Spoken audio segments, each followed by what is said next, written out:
some coaches have been retained in New England. Can you kind of take us through what's going on right now in terms of building the staff? Sure. So Mike Vrabel is taking his time. I can't confirm the NFL Network report yesterday that Jeremy Springer is coming back for 2025, their best performing coordinator.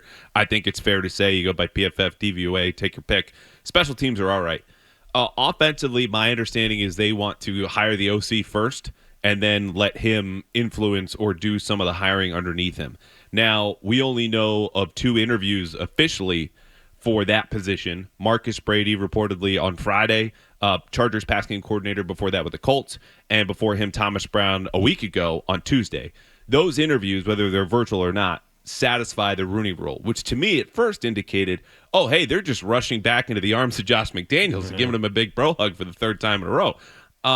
I don't know if that's the case here anymore. I don't know what Mike Vrabel would be waiting for here. It's been eerily quiet on this front. But what I'll add to that is that we also know he's obviously building out the defensive side of the staff. So with Mike Reese's report last night, Ryan Crow is going to possibly come up from Miami after being at Ohio State and then Tennessee.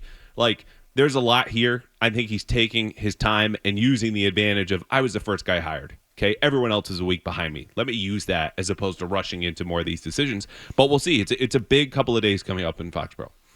Okay, it's a big couple days. So there's a way that this. Are you at all?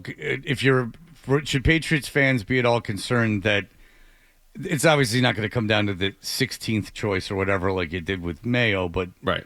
But there could be some. Do people want to work with Vrabel? I guess is a way to put it. Certainly more than Gerard Mayo. Well, yeah. Right, but I think with Vrabel, you've got the resume speaks for itself. 54-45 record as a head coach in Tennessee. He's played. He's got a little bit of a network. If you don't know Mike, you probably know someone who does know Mike. Where do you go from there? And I think the reputation has to be positive because I'll say he's also been a bit reflective about the time in Tennessee where it kind of got out that he might be a pain in the ass to work with. This is a sarcastic, biting guy who even gave Belichick more crap back in the early dynasty days than anybody else in that building, locker room, front office, coaching staff, whatever. Now, he had that story in The Athletic we talked about before, kind of mollified some of those concerns, but he's also been reflective in the media. We'll see. Maybe this is different week 5 if they're going to their next game and they're 0-4. But I think that growth has to appeal to people who might be like, I know he's smart, I know he's hardworking, I know he's good, but I don't want him as a boss. You might be having second thoughts and coming around. Okay. So this is all filling out in the GM situation is filling out. Is what about all the reports that are happening inside the building? How much is the structure growing? There was some talk about bringing an what are they bringing, an analytics guy from baseball or something? Well, Cleveland did it, and that's where Vrabel was last year. So right. He clearly fell in love with it. So it sounds they like did it in December though, supposedly. Oh, really? Okay, so they're building out. The structure is changing. Yeah, it's not as they're trying to make it less antiquated. Right, and the way, this is going back a couple of weeks, but the story Doug Kyed and I co-authored for the Herald, the way we put it in the beginning of that story was some organizational rot. Things there had just gotten old, they had decayed, everyone else had moved past the Patriots. What they're doing now with the analytics department, and they've had a few analytics people in there before. He's not the first to break ground. This is not, Lewis and Clark going into Foxborough with a bunch of numbers in hand. They're building out their staffs, I think, what it is. Sports science, analytics, player development, stuff where, hey, this is usually under the purview of coaches or GMs. No. You're a specialist. We're going to come to you to be the expert on those things. Patriots didn't have those experts. They had one guy who did everything, Bill Belichick. And obviously you're not replacing him, which they found out a little bit later than you would like. But that's what I'd say they're doing. It's not a whole overhaul. Elliot Wolf is still near at the top of the front office. But underneath him, he's saying, we got to get more people in here.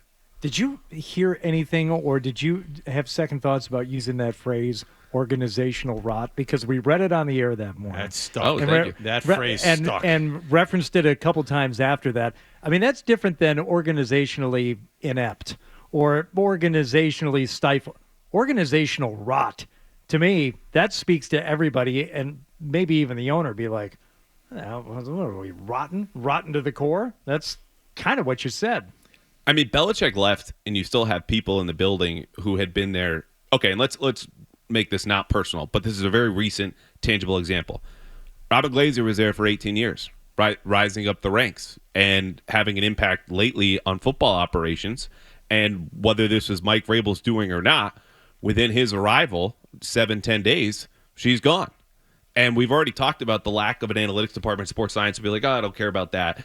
The facilities themselves are behind the times. Like, the weight room was rated the worst in the entire NFL, okay? And that was something the Crafts have known about for 4 or 5 years. Like, I walk into that weight room and go, boy, I'm glad I might be able to go to Lifetime with Fred once in a while. Like this is it's an unbelievable NFL weight room. So it's not just the personnel, how long they've been there. It's like the actual physical facility of just, you haven't bothered to update this. Like, if instead gardens didn't just overgrow if you didn't tend to them, they just kind of withered and died. Like, that in a way has been parts of the organization where other teams, successful teams, have flourished and watered themselves, and the Patriots haven't. If you like that clip, check out more videos from Toucher and Hardy here. For more Bruins analysis and opinion, hit this playlist.